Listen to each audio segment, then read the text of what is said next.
Assalomu alaykum. Xabar 24 kanali o'z ishini boshladi. Kanalimizda birinchi bo'lsangiz, podpisatsiya va qo'ng'iroqchani bosib qo'yishni unutmang. Bugun dasturimizda Pedagogika universiteti zamdekani talaba qizni zo'ramoqchi bo'lgani aytilmoqda. Aliment to'lamaganlarning mashinani boshqarish huquqi vaqtincha cheklab qo'yiladi. Marshal Do'stum Afg'onistonda yangi kengash tuzdi. Toshkentda avtoraqam $50,000 ga sotildi. Shahrisabz tumanlararo iqtisodiy sudining sudyasi vafot etdi. Tolibon 42 yil deganda Afg'oniston aholisini ro'yxatga olmoqchi. Endi esa shu va boshqa xabarlar tafsiloti bilan batafsil Xabar 24 kanalida kuzatib borishingiz mumkin. Pedagogika universiteti zamdekani talaba qizni zo'ramoqchi bo'lgani aytilmoqda. Ijtimoiy tarmoqlarda Nizomiy nomidagi Toshkent davlat pedagogika universiteti 3-kurs talabalariga dekan o'rinbosari tegajolik qilib, so'ng uni derazadan itarib yuborgani haqida xabarlar tarqaldi. Qayd etilishicha, 18-oktyabr kuni Zulfiya nomidagi davlat mukofotiga tavsiyanoma olish maqsadida yoshlar ishlari bo'yicha dekan o'rinbosari Bog'abek Yo'ldoshev xonasiga kiradi. Dekan o'rinbosari kutib turishini so'raydi. Qizning aytishicha, xonadan hamma chiqib ketgach, dekan o'rinbosari charchaganligini aytib, undan qahva damlab berishini so'raydi. Qiz qahva damlash uchun chog'langanda erkak eshikni ichkaridan qulflab, chiroqni o'chiradi. Mushtariy nimanidir sezganday yaqin do'stiga qo'ng'iroq qilib, tezroq yetib kelishini so'raydi. Xonadan chiqay desa, erkak uni ushlab olib, xonasidagi divanga yotqizmoqchi bo'ladi. Qiz qarshilik qiladi. Eshikning u tarafida esa qizning do'sti kelib, eshikni ochishni so'raydi. Mushtariy amallab oyna oldiga kelib yordamga chaqiradi. Shunda qizning aytishicha, erkak uni derazadan itara boshlaydi. U qanchalik qarshilik ko'rsatmasin, kuchi yetmay derazadan pastga tushib ketadi. Talaba qizning so'zlariga ko'ra, Bog'abek derazani yopib, jalyuzini tushiradi va eshikni ochadi. Qizning do'sti zamdekanni olib pastga tushadi. Atrofda yig'ilganlarga dekan o'rinbosari qiz oynadan o'zi sakragani va uni shifoxonaga olib borishni aytadi. Mushtariyni mashina orqa o'rindig'iga yotqizishadi. Do'sti haydovchi oldidagi o'rindiqqa o'tiradi. Yo'lda dekan o'rinbosari qizning onasiga qo'ng'iroq qilib, qiz oynadan tushib ketgani, uni shifoxonaga olib borishayotganligini aytadi.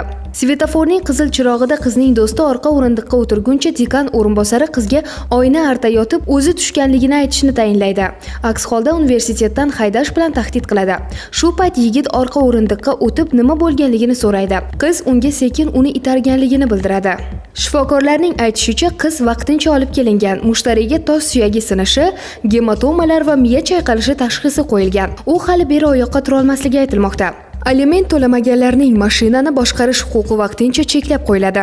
Normativ huquqiy hujjatlar loyihalari muhokamasi portalida aliment qarzdorligini undirish tartibi takomillashtirayotganligi munosabati bilan O'zbekiston Respublikasining ayrim qonun hujjatlariga o'zgartirish va qo'shimchalar kiritish to'g'risidagi qonun loyihasi muhokama uchun e'lon qilindi. Loyiha bilan O'zbekiston Respublikasining tegishli qonunlariga aliment to'lovi bo'yicha qarzdorlarga nisbatan transport vositalarini boshqarish huquqi, shuningdek, faoliyatning litsenziyalanadigan turini amalga oshirish huquqini vaqtincha cheklashni nazarda tutuvchi o'zgartirish va qo'shimchalar kiritish taklif etilmoqda. Qonun loyihasini bir qator asosiy qoidalar nazarda tutmoqda. Xususan, loyihaga ko'ra, davlat ijrosi tomonidan aliment to'lovi bo'yicha qarzdor jismoniy shaxs tomonidan ijro hujjatidagi yoki ijro hujjati bo'lgan sulh hujjatdagi talablar belgilangan muddatda uzursiz sabablarga ko'ra ijro etilmaganda davlat ijrochisi undiruvchining arizasi bo'yicha yoki o'z tashabbusi bilan qarzdor jismoniy shaxsning transport vositalarini boshqarish huquqini vaqtincha cheklash to'g'risida qaror chiqarilishi haqli. Transport vositalarini boshqarish huquqini vaqtincha cheklash ta'sir chorasi ijro ishini yuritish belgilangan asoslarga ko'ra tugatilganda yoki tamomlaguniga qadar yoxud aliment to'lovini undirish to'g'risidagi ijro hujjatlari bo'yicha cheklov qo'llanilishiga asos bo'lgan qarzdorlik bartaraf etilgunga qadar bo'lgan muddatda qo'llaniladi. Boshqarish huquqi cheklangan shaxslarning transport vositalarini boshqarishi, xuddi shuningdek boshqarish huquqi cheklangan shaxslarga transport vositalarini boshqarishni topshirilishi bazaviy hisoblash miqdorining 5 baravari miqdorida jarima solishga sabab bo'ladi. Loyiha muallifiga ko'ra, ushbu qonunning qabul qilinishi O'zbekiston Respublikasida aliment undiruvi bilan bog'liq qarzdorlikni kamaytirish imkonini beradi. Marshal Do'stum Afg'onistonda yangi kengash tuzdi. Afg'onistonda Marshal Do'stum ishtirokida Afg'oniston Milliy qarshilik oliy kengashi tuzilganligi e'lon qilindi.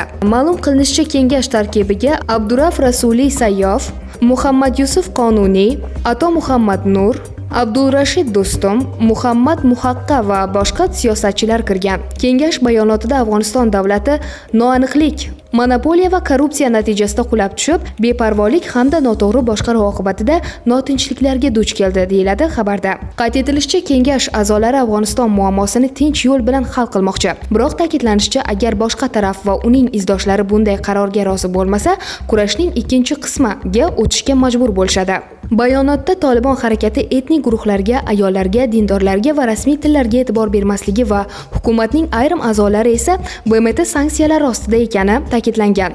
Afg'on xalqi qarshilik ko'rsatishga tayyorlanishi kerakligini qo'shimcha qilingan holda, mamlakat xalqini qiyin va uzoq muddatli qarshilikka tayyorlanishga chaqiramiz, deyiladi bayonotda.